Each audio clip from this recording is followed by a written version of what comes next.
Good morning. Happy Monday. Welcome to your early morning intuitive guidance. I'm Dr. Bonnie Nussbaum, America's kick-ass coach and psychologist, here with some words for getting us to think and ponder some stuff and make some changes, hopefully. So, excuse me, very dry today. So we've got taking the war out of our words, the art of powerful non-defensive communication. Good morning, Mel. Glad you are here. Welcome, welcome. And this book is by Sharon Ellison, and we're just kind of picking out some chunks moving forward. So we've been working on asking non-defensive questions and how to manage our emotions in order to do that more effectively. So this last little section of the chapter that we're reading right now, we're on page 99 for those of you who are following along in your own book, and this chapter is called The Question. This part's entitled Taking Quantum Leaps. Taking Quantum Leaps. And we're going to look at potential quantum leaps for the person who's answering the question that's been posed non-defensively, and we're going to look at the potential quantum leaps for the person who's asked the question. So everyone has the opportunity for quantum leaps. And you all know I've talked about valuing small steps in addition to quantum leaps. The quantum leaps to me are kind of the things that happen. Good morning, Cindy. Welcome, welcome. Are the things that happen of their own accord, if you want to look at it that way. The baby steps are what we can choose to do consciously. I don't know as though we can consciously take the quantum leap. Maybe we can, but we certainly consciously can take the baby step and then see where that leads us. So this is the part on page 99, Taking Quantum Leaps. It's just a little bit more of this part of the chapter. So we have seen how people can make quantum leaps in personal growth when they ask non-defensive questions. The rest of this chapter will also discuss the type of changes that typically occur in the person answering the question. The person answering the question. When we ask non-defensive questions, the person answering the question frequently takes quantum leaps in one of two ways. Number one, increased self-awareness. The person answering the question often voluntarily reveals the reason underlying the defensiveness, even if not asked. George, remember George, the car dealer mechanic who was selling her tires? George, a stranger to me, immediately confided that students at the community college never respected his knowledge. Allison, this was the child who mom wanted her to wear pants to school and dad wanted her to wear a dress, and she made the assumption that mom didn't want her to be a girl. Allison, even at the age of 4, could explain that she had been upset because she thought her mom was rejecting her as a girl. Rhonda, the one who made the comment about charm school, expressed her fear of not being able to remember the material she was learning. So in all three of those situations, they without being asked directly, gave the reason why they had made the comment they made.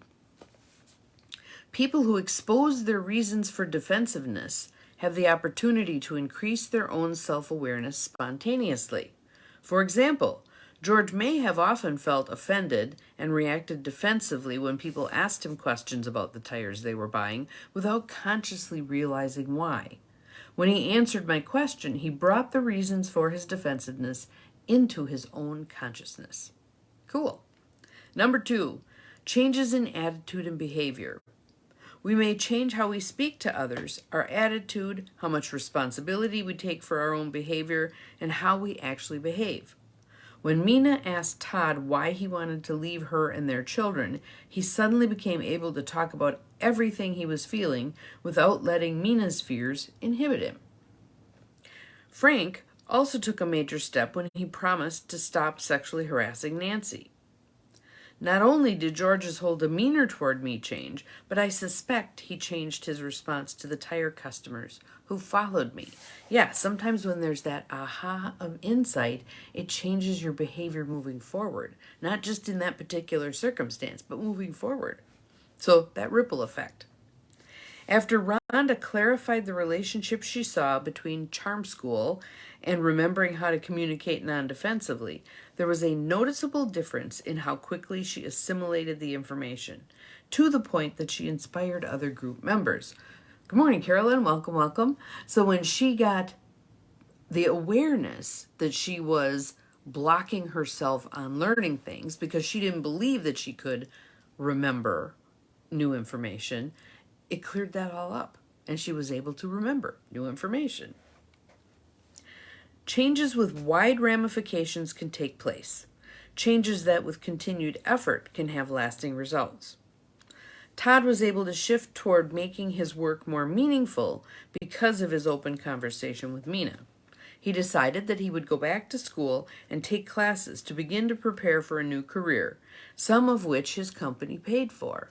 How cool is that? Again, it's opening something up so that you can see maybe that there are even other options than what you've allowed yourself to consider. Now, for the person asking the question. So that part was for the person who's answering the question we've posed non-defensively.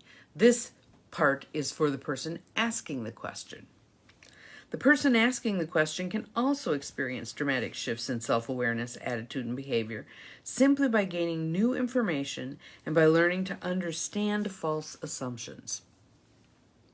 Number 1, increased self-awareness. Sally learned that Marcus wasn't withdrawing just to torment her. He was feeling extreme conflict between wanting to talk and following his father's dictates about exposing any vulnerability. So being pulled in two directions, and so he shuts down. She views it as he just wants to mess with her, when really that's not it at all.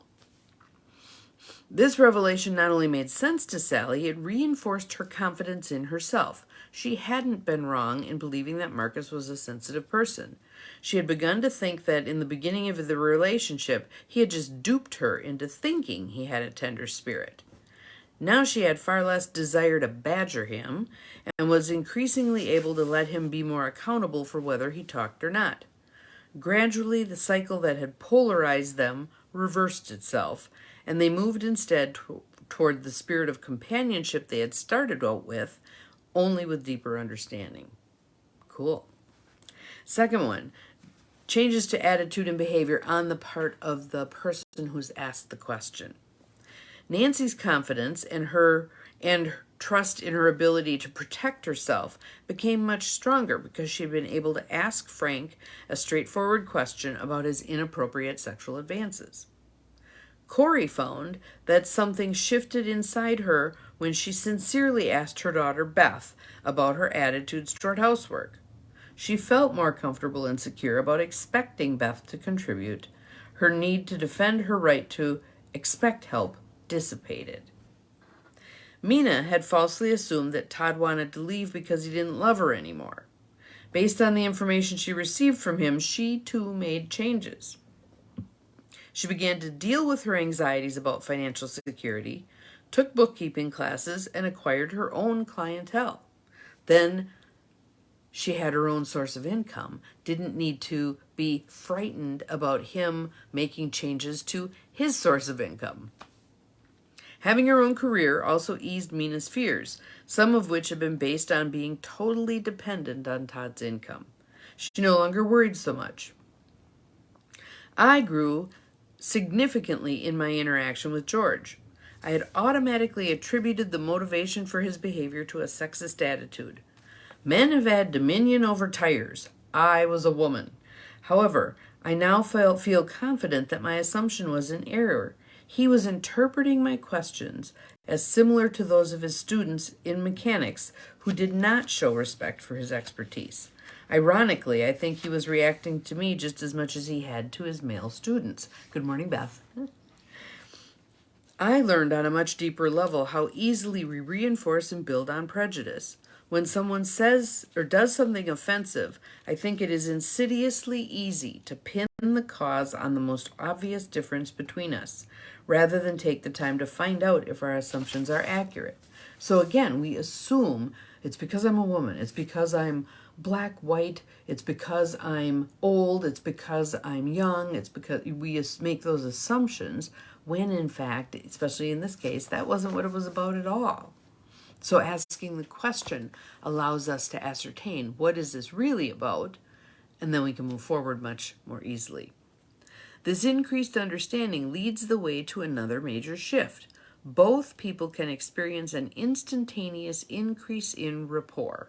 So they begin to get along better when they realize they're not at odds the way they thought they were. Asking George one question created a level of trust that went far deeper than simply dissipating my anger. We developed a new relationship entirely different from the one we had had moments earlier. I don't believe we have to know someone for a long time to care about him. If a person opens his heart and shows his vulnerability, I can feel love, even for someone I have only briefly encountered. I can still feel the connection George and I experienced as we stood together on that sidewalk. Curiosity really did win the Peace Prize. So again, the stretching ourselves into that place of, okay, I'm going to ask the question. I had opportunity yesterday. My sister and I were not communicating at all, and it flared pretty significantly. So I disappeared for a little bit, did something else, and was rolling around in my head. Of course, I didn't have a little 3x5 card with me, but it was rolling around in my head. Okay, what of what I learned here could I use in this situation? So I asked a question. She actually decided to leave after having driven an hour and a half there. It was going to be an hour and a half home, had only been there a short period of time, but because of this communication problem, was going to leave. So I went out to her car where she was loading things up, and I said, I can't even remember how I put it, but it was basically, did you mean, when you said X, did you mean this or that? As neutrally as I could. Was I perfect? Absolutely not. I took a shot at it though. And I got blowback, but after the initial blowback, then there was more moderate conversation. So sometimes that's a little caveat I'll put on this process is, to begin with, you may not get that blank look, the pause, and then the information you're looking for, like she talked about in the book, but you might get a vehement response, then a pause, then some more moderated conversation. So don't freak out if what you get initially is a pretty significant reaction, okay? And again, kind of like she says in the book, even if that person doesn't shift off of their position at all over the course of time, you having asked the question is the part that's important. It doesn't matter how it goes. Again, releasing the outcome. It does not matter how it goes. You asking the question is the cherry on top of the sundae, okay?